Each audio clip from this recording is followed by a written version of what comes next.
할렐루야. 오늘도 말씀을 시작하는 여러분 사랑하고 축복합니다. 말씀 붙드시고 생명의 삶을 사시기 바랍니다.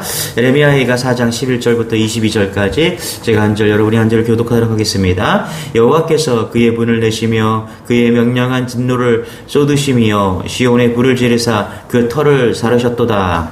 대적과 원수가 예루살렘 성문으로 들어갈 줄은 세상의 모든 왕들과 전하 모든 백성 그의 선지자들의 죄들과 제사장들의 죄악들 때문이니 그들이 성읍 안에서 의인들의 피를 흘렸도다. 그들이 거리에서 맹이같이 방황하며 그들의 옷들이 크게 더러워졌으므로 아무도 만질 수 없도다. 사람들이 그들에게 와 외쳐 이르기를 저리 가라 부정하다 저리 가라 저리 가라 만지지 말라 하였으며 그들이 도망하여 방황할 때에 이방인들이 말하기를 그들이 다시는 여기서 살지 못하리라 하였도다. 여호와께서 노하여 그들의 흩으시고 다시는 돌보지 아니하시리니 그들이 제사장들을 높이지 아니하였으며 장로들을 대접하지 아니하였으므로다. 우리가 헛되이 도움을 바람으로 우리의 눈이 상함이여 우리를 구원하지 못할 나라를 바라보고 바라보았도다. 그들이 우리의 걸음을 엿보니 우리가 거리마다 다 다닐 수 없으며 우리의 끝이 가깝고 우리의 날들이 다하였으며 우리의 종말이 이르렀도다. 우리를 뒤쫓는 자들이 하늘의 독수리보다 빠르며 산 꼭대기까지도 뒤쫓으며 광야에서도 우리를 잡으려고 매복하였도다. 우리의 꺾임 곧 여호와께서 기름 부으신 자가 그들의 함정에 빠졌으며 우리가 그를 가리키며 전에 이르기를 우리가 그의 그늘 아래에서 이방인들 중에 살겠다 하던 자로다. 우수 땅에 사는 딸 에돔아 즐거워하며 기뻐하라. 잔이 내게도 이를지니 내가 취하여 벌거 벗으리라. 딸 시온아 내 죄악의 형들이 다하였으니 주께서 다시는 너로 하지 아니하게 하시리로다. 딸 에돔아 주께서 내 죄악을 벌하시며 내 허물을 드러내시리로다. 아멘. 네, 우리 4장의 표제어가 멸망 후의 예루살렘 이렇게 표지가 붙어 있습니다. 예레미야는 멸망에 가는 예루살렘을 보면서 예루살렘 성전을 보면서 이스라엘을 보면서 슬퍼하고 있다. 그래서 조가를 부르고 있다. 이렇게 보고 있다는 것이죠. 얼마나 슬픈가 이렇게 이야기합니다. 11절에 다시 한번 11절 읽어보게 시작. 여호와께서 그의 분을 내시며 그의 맹렬한 진노를 쏟으시며 시온에 불을 지르사 그 터를 사르셨도다. 그렇죠? 여러분 하나님은 사랑의 하나님이시지만 그러나 하나님은 동시에 심판의 하나님임을 잊지 않는 여러분 되시길 바랍니다. 여기서 보니까 하나님 분을 내시고 맹렬한 진노를 쏟으셨다라고 이야기를 합니다. 그러면서 뭐라고 해요? 시온에 불을 지르사 예루살렘 성전에 이스라엘에게 불을 지르사 그 터를 사르셨도다. 여러분 하나님은 우리의 터를 흔들 수 있는 분이십니다. 여러분 지진의 현장에 있어 보셨나요? 뭐 일본이나 그 외적에 저도 작년에 필리핀 갔다가 지진을 만난 적이 있는데 땅이 흔들리잖아요. 땅이 흔들리고 그냥 조금 흔들리는 게 아니라 터가 흔들리는 거예요. 여러분 우리 인생을 터를 흔들 수 있는 분이 하나님이십니다. 인생의 터가 삶과 죽음이잖아요. 그렇죠? 그 터를 흔들 수 있는 분이 하나님이시다. 하나님이 나의 인생의 터를 흔들었다면 여러분 그때 변화가 일어나길 소망합니다. 제가 인생을 살아가면서 정말 많이 바뀐 한 분을 봤어요. 어떤 분이냐면 암에 걸리셨던 분이신데 병원에서 이제 더 이상 가망이 없다고 나가라고 이렇게 해서 이제 나왔는데 어떻게 그분이 고침을 받았어요. 하나님이 도우셨죠. 그런데 제가 왜 이렇게 바뀌었나 궁금했어요. 뭐 아내가 이렇게 밖에 나가서 이제 어딜 가는데 나와갖고 차문을 열어주면서 잘 다녀오시라고. 그분이 암 때문에 죽겠다고 선언을 했는데 아내의 그 간절한 기도와 보살핌으로 그 남편이 변화가 된 거예요. 절대로 아주 강렬한 카리스마와 그 다음에 권위가 아주 있는 분이세요. 바뀔 분이 아니세요. 그런데 바뀌었어요. 저는 참 다행이라고 생각합니다. 얼마나 행복해 보이던지. 여러분 우리가 암에 걸려고 그리고 치료받았다 그럼 인생이 바뀝니다. 하나님께서 우리의 육신도 막 흔드세요. 하나님께서 저의 마음을 흔드셨어요. 저의 마음의 털을 흔드셔갖고 예수 믿게 한 겁니다. 여러분, 우리가 하나님께서 우리의 마음을 흔들어서 예수 믿게 했다면 변화되는 은혜가 있기를 소망합니다. 할렐루야. 하나님이 나의 마음을 흔드셨다면, 요동치게 했다면, 흔들렸다면 바뀌어야 돼요. 예수 믿는 사람처럼 바뀌어야 돼요. 그렇지 않으면 우리가 하나님이 오늘 말씀하신 이 심판을 면할 수 없다라는 사실을 여러분 우리가 잊지 말아야 됩니다. 내가 정말 예수 믿는 사람처럼, 내가 터가 흔들렸던 인생처럼 그렇게 변화된 삶을 살지 않는다면 하나님은 반드시 우리를 심판한다는 사실을 잊지 마십시오. 우리 13절 14절 읽어볼까요? 같이 시작. 그의 선지자들의 죄들과 제사장들의 죄악들 때문이니 그들이 성읍 안에서 그들의 피를 흘렸도다. 14절. 그들이 거리에서 맹인같이 방황하며 그들의 옷들이 피에 더러워졌으므로 그들이 만질 수 없다. 15절. 사람들이 그들에게 외쳐 이르기를 저리 가라 부정하다. 저리 가라 저리 가라 만지지 말라 하였으며 그들이 도망하여 방황할 때에 이방인들이 말하길 그들이 다시는 여기서 살지 못하리라 하였더라. 예수 믿는 사람들을 보면서 뭐라고 그러냐면 저리 가라, 부정하다, 저리 가라, 만지지 말라. 지금 이스라엘 백성들 향해서 지금 그렇게 되었다라는 거예요. 여러분, 이게 지금 우리의 현실과 너무나 딱 맞지 않습니까? 부정하다고 교회 다니는 사람들을 보면서 손가락질하면서 부정하다, 부정하다.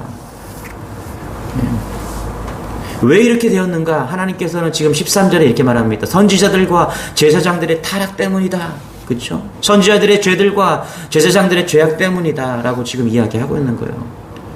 여기 보니까 유다가 망한 것, 선지자들의 죄들과 제사장들의 죄악 때문이다. 죄가 뭐냐? 여러분, 죄가 뭡니까? 죄는 관역을 벗어났다 이렇게 이야기합니다. 벗어났다, 빗나갔다. 관역이 저긴데, 여러분, 우리가 예수라는 관역이 있어요. 그런데 예수라는 관역에서 딱 벗어나잖아요? 그럼 우리는 성도가 아닙니다. 죄인이에요. 이걸 잊지 마셔야 돼요. 우리는 자주 교회가 예수라는 관역을 벗어나는 것을 잘 보게 됩니다. 어떤 교회에서, 어떤 대형 교회예요. 제가 말만 하면 여러분 다 아는 교회일 겁니다. 담임 목사님이 기도를 받으려면 헌금을 들고 와야 된대요. 500만 원 정도 들고 와야 돼요. 전도사들이 그냥 공공연하게 그런 거를 그렇게 몰아간대요. 여러분 무슨 생각하세요? 예수라는 관역을 벗어난 거예요. 그렇죠? 대형 교회에서 세습을 합니다. 정당해 버렸어요. 정당해요. 우리 교회가 세습하는데 왜 세상 사람들이 이래라 저래라 하느냐 그렇게 합니다. 여러분 잘 보세요. 우리 빛과 소금의 역할을 감당해야 될 사람들이에요. 그게 교회예요. 그런데 예수라는 관역을 벗어나 버린 거예요.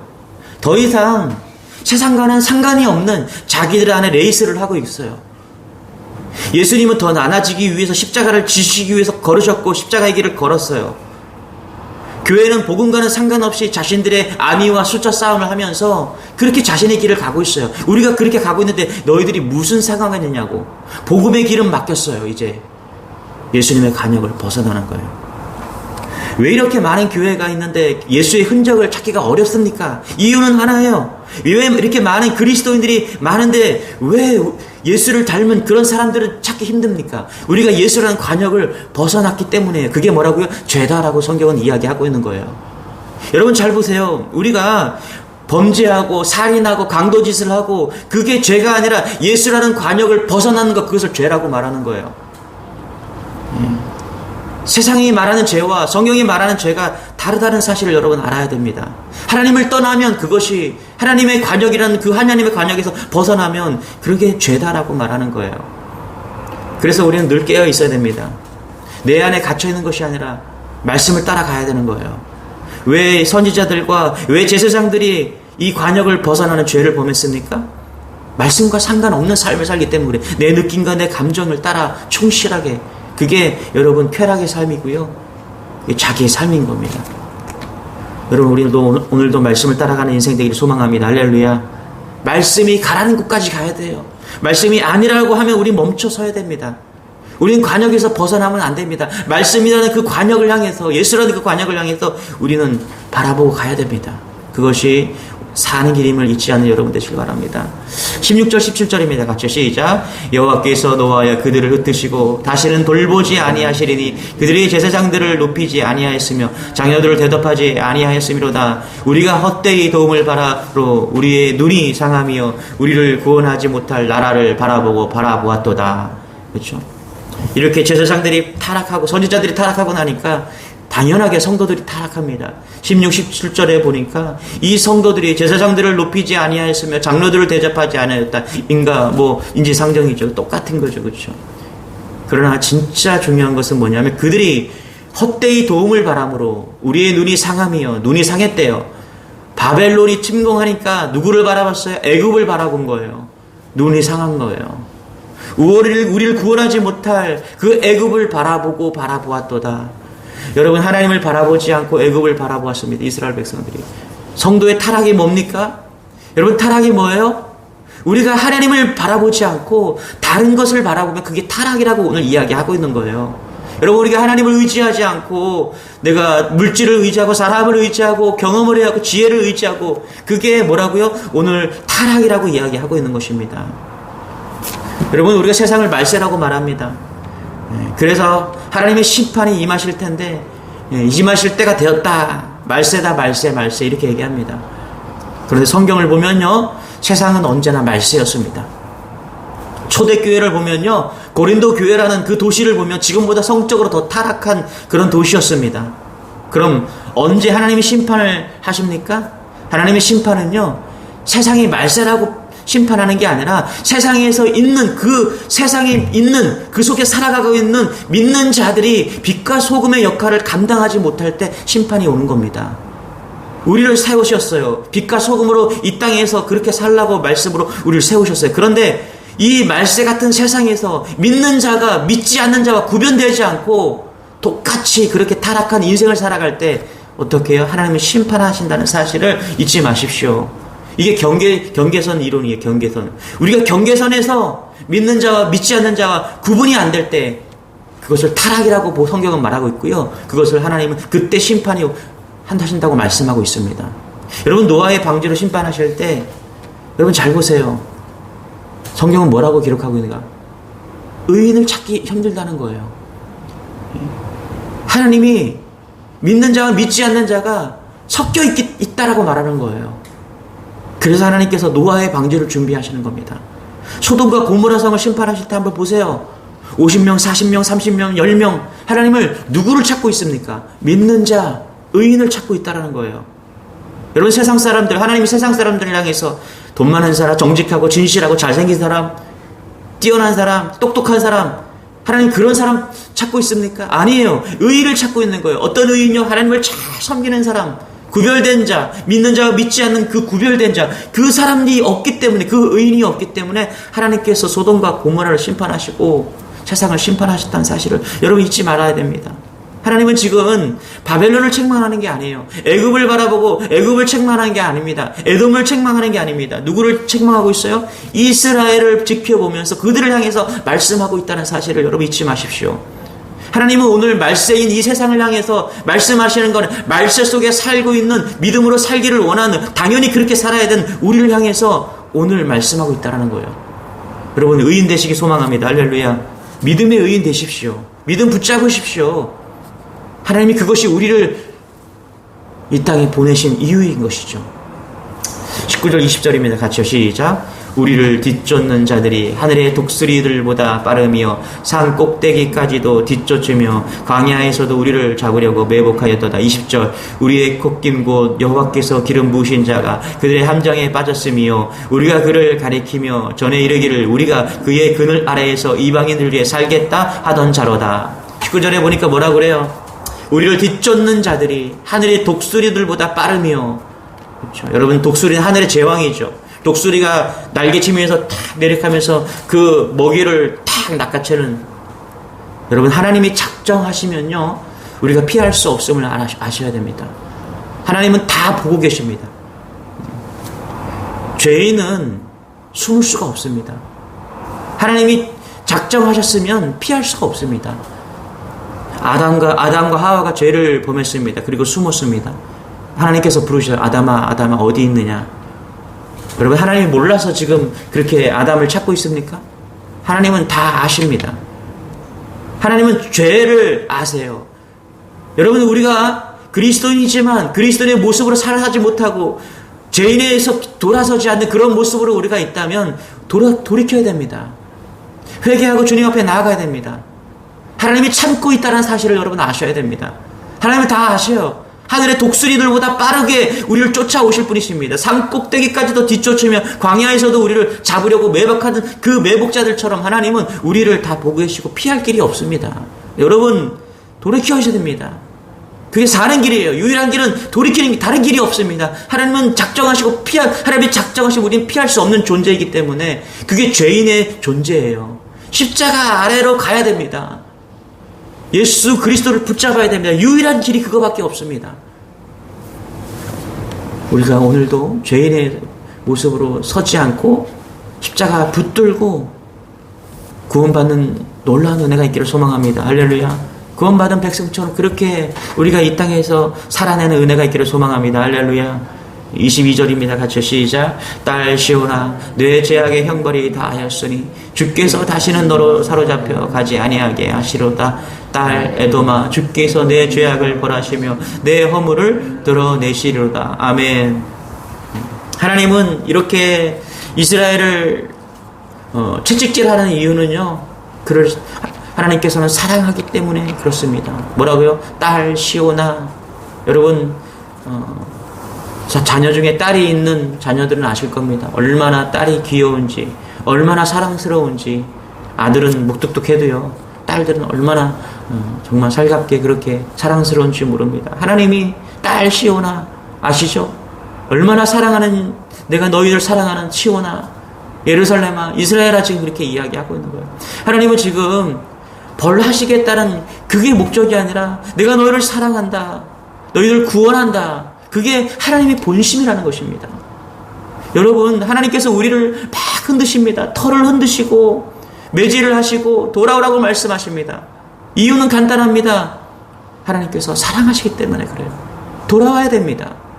오늘 우리가 하나님의 본심을 알아야 됩니다. 3장 33절 제가 읽어드릴게요. 이렇게 말합니다. 주께서 인생으로 고생하게 하시며 근심하게 하심은 본심이 아니시로다. 다시 한번요. 3장 예레미야가 3장 33절 주께서 인생으로 고생하게 하시며 근심하게 하심은 본심이 아니시로다. 하나님의 본심이 뭐예요? 우리를 축복하시고 우리를 구원해 감사와 기쁨이 넘치는 그런 놀라운 은혜의 삶을 원하십니다. 그게 본심이세요. 오늘 하나님이 우리에게 이렇게 채찍질하고 우리의 털을 흔드시는 이유는 우리가 돌아와 다시금 그리스도인답게, 할렐루야, 하나님의 자녀답게 그렇게 세상에서 고군분투해 주기를 원하시는 것이죠. 그것이 하나님의 본심이라는 것입니다. 여러분, 하나님의 마음을 깨닫는 여러분 되시길 소망합니다. 할렐루야.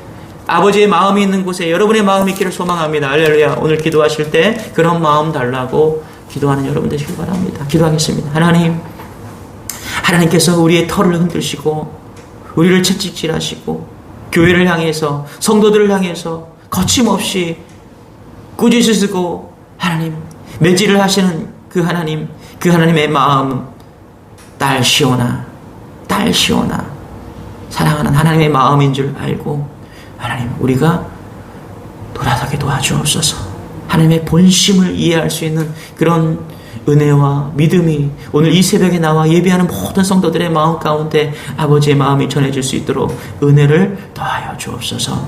특별히 하나님 몸이 불편하고 마음이 어려운 성도들 하나님께서 긍휼을 베풀어 주셔서 아버지의 마음, 하나님 눈물이 있는 우리 삶의 현장이 될 수 있도록 하나님 은혜를 더하여 주옵소서. 감사드리며 예수님의 이름으로 기도드리옵나이다. 아멘. 우리 말씀 붙드시고 주여 한번 해주고 기도하겠습니다. 주여, 주님 감사합니다. 아버지 하나님 감사합니다. 아버지 하나님 감사합니다. 아버지 하나님